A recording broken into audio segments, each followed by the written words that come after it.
This is my first ever solo outing in Hyderabad. Technically it's a duo, but mentally it's solo. என்ன வளர்றேன்னு பார்க்குறீங்களா? என்னதான் நம்ம குழந்தைய கூட்டிகிட்டு வெளியில் போயிருந்தாலும் அது தனியாக போகிற ஃபீல் தாங்க நமக்கு எப்போவுமே தரும். ஏன்னா அவங்க நம்மள ஒரு பாதி ஆயிடுறாங்க. ஒரு ரெஸ்ட் ரூம் கூட அவங்க எல்லாம் போக முடியாதா?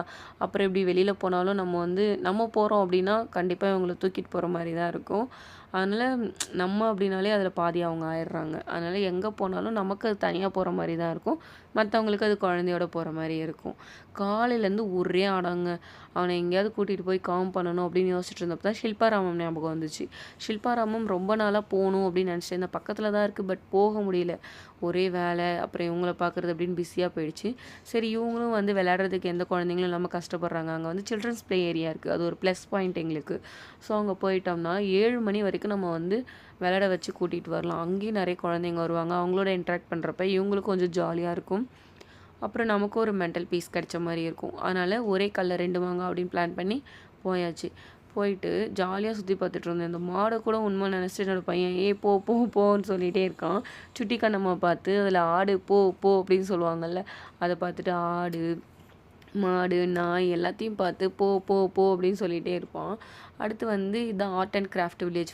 ஃபர்ஸ்ட்டு நான் ஷில்பாராமம் வந்தப்போ ஆர்ட் அண்ட் கிராஃப்ட் வில்லேஜ் தான் பார்த்தேன். இன்டர்நெட்டில் பார்த்தப்போ அதுதான் ரொம்ப ஃபேமஸாக காமிச்சாங்க.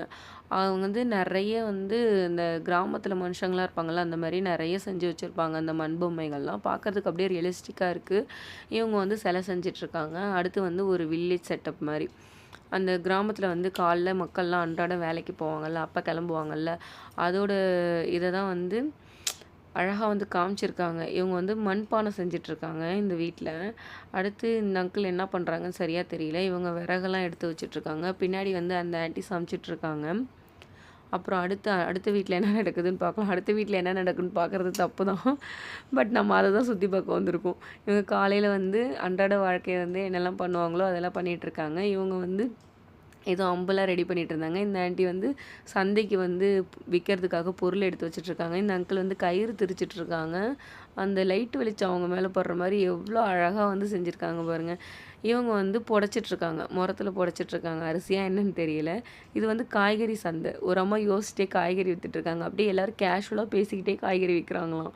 ரொம்ப அழகாக இருக்குது. இவங்க காலையிலே எழுந்துச்சி சாமி கும்பிட்றாங்க. இங்கே தெலுங்கானா எல்லாருமே வந்துட்டு தெலுங்கானாவில் துளசி மாடை வச்சு சாமி கும்பிட்றாங்க.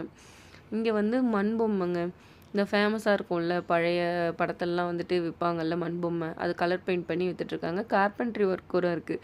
இந்த பொம்மையெல்லாம் வச்சு டான்ஸ் ஆடுவாங்களே, இதை பார்க்கறதுக்கு 50 ருபீஸ் ஆகும். ஸோ ஸ்கிப் பண்ணிவிட்டு நாங்கள் போயிட்டோம். 50 ருபீஸ் கொடுத்து தான் பார்க்கணுன்னு சொல்கிறாங்க. இது பழைய பொருட்கள்லாம் அழகாக வச்சுருக்காங்க சேஃபாக.